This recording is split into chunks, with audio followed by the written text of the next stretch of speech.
Welcome back. In the last episode, we learned about polymorphism. Today, we'll explore constructors and destructors, special member functions that control how objects are created and destroyed. A constructor is a special function in a class that runs automatically when an object is created. It's mainly used to initialize data members. A destructor is called automatically when an object goes out of scope or is deleted. It's mainly used to release memory or clean up resources. For constructors, we have to learn about default constructor, parameterized constructor, copy constructor, and how a constructor is overloaded. Let's jump into the programs to understand better. This is how we declare a default constructor. We write the same name as class's name. Here we have written student, and hence the constructor will also have the name student. Inside the curly braces, we will write the default values. That is, when no values are given, then student will hold the name as unknown and age as 0.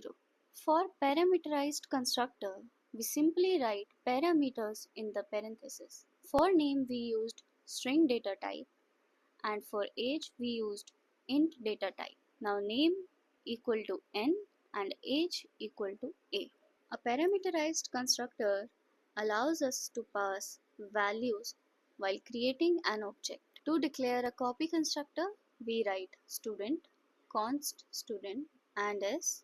The copy constructor simply creates a new object by copying the data from another object. And here we wrote a function called display, which will display the name, is, then age, years old. Let's see the main function. We wrote student s1, student s2, and in the parentheses we wrote the parameters, and then we wrote s1 display, which will call this function, and then line breaks, s2 dot display, which will again call this function, and we will get the output as Madhav is 21 years old. With the line breaks, we declared student s3 equal to s2 and then s3 dot display. Now this is the copy constructor here, which will copy the values of s2 and then print to the screen. Let's run and check what we will get. For default constructor, we got unknown is 0 years old. For parameterized constructor, we got Madhav is 21 years old. And for copy constructor, we got Madhav is 21 years old. C++ allows constructor overloading. Multiple constructors with different parameters. As you can see over here, we have declared multiple constructors which have parameter as 0 here. Here we have one parameter and here we have two parameters. And in the main we simply call them. Let's see how we declare a destructor. To declare a destructor, we have to use tilde sign and then same name as that of our class. Inside the braces, we'll write our code and that's it. Here we created a constructor and a destructor.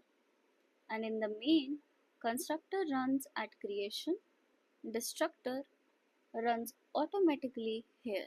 Let's run this program. Student is called. This is where we called our constructor.